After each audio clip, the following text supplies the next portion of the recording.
Pour Hubert et Marie, construire leur propre maison, c'est le projet de toute une vie. Et une construction en bois, un rêve de longue date.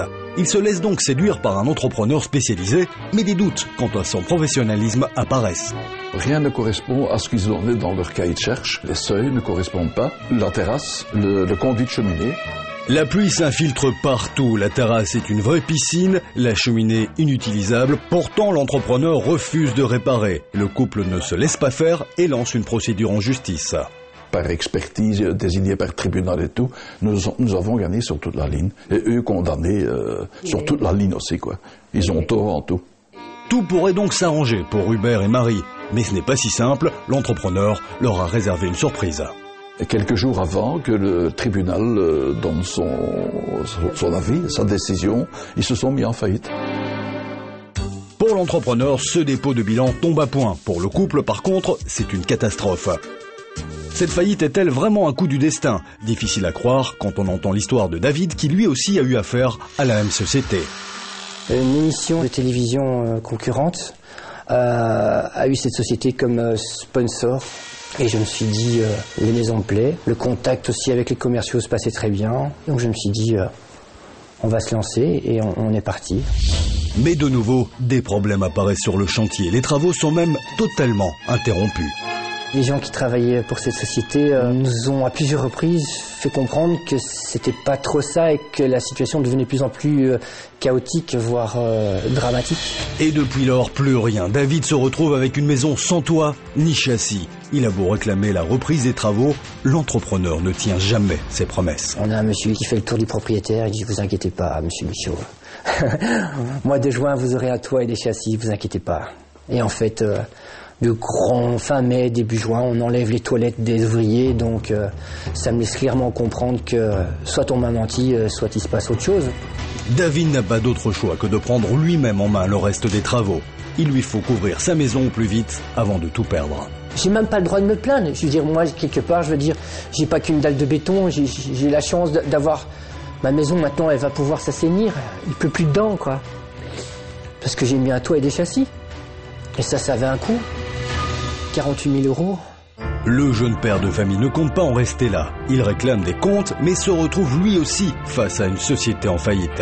À partir du moment où il y a un jugement déclaratif de faillite, donc les créanciers individuels ne disposent plus de la faculté de poursuivre leurs actions individuelles. C'est le curateur qui est chargé de liquider, en définitive, de récolter tout l'actif, tous les éléments d'actifs, en respectant un certain nombre de règles définies notamment par la loi hypothécaire. Nous avons su par le curateur que nous sommes chirographaires. Ce qui veut dire que nous sommes tout à fait en bas de l'échelle. Il y a l'État qui passe avant, la TVA, l'ONSS et tout. Les employés, là je suis d'accord, les ouvriers, ces gens, ils ont travaillé, ils doivent être payés. Là je suis tout à fait d'accord. Mais l'État et tout ça, l'ONSS, nous, petites gens, on doit passer en dernier lieu. Mais pratiquement, oui, effectivement, ils risquent d'être les derniers servis, en quelque sorte. Pour ces deux familles, ça ne fait aucun doute. L'entrepreneur savait très bien qu'il allait déposer le bilan. Pourtant, il s'est quand même engagé à construire leur maison. Pire encore, il aurait déjà créé une nouvelle société avec laquelle il compterait récupérer ses anciens clients. Un scénario qui semble se confirmer avec le témoignage d'Anne. Elle aussi a signé un contrat avec l'entrepreneur. Ils ont voulu nous attirer dans la nouvelle société en nous racontant que c'était une nouvelle société plus grosse, etc. Mais en fait, c'était pas du tout ça. Anne se doute de quelque chose. Après quelques recherches sur Internet, elle apprend que l'entreprise est sur le point de déposer le bilan. Elle décide de renoncer au contrat, mais l'entrepreneur va tenter de la récupérer par tous les moyens. Ils nous ont, je peux dire, harcelés, parce que pendant 3-4 jours, ils ont téléphoné au bureau, ils ont téléphoné sur le GSM, à la maison, au tel point qu'on n'osait plus répondre au téléphone. Et alors c'était des messages de supplication. Faites-moi confiance, ça vaut la peine qu'on s'entende, j'en suis certaine. Voilà, c'est vraiment important. Donc rappelez-moi, ou je vous rappellerai, c'est pas un souci, donc mon numéro est 0400. Pour l'instant, aucune preuve ne met directement en cause la responsabilité de l'entrepreneur. De plus, aux yeux de la loi, il a tout à fait le droit de créer une nouvelle société. Nous décidons de nous rendre à son domicile pour lui demander une explication. L'homme refuse de nous recevoir, mais promet de nous rappeler. Depuis lors, et malgré plusieurs tentatives, nous n'avons plus aucune nouvelle. Aujourd'hui, pour récupérer leur argent, David, Hubert et Marie n'ont qu'une seule solution.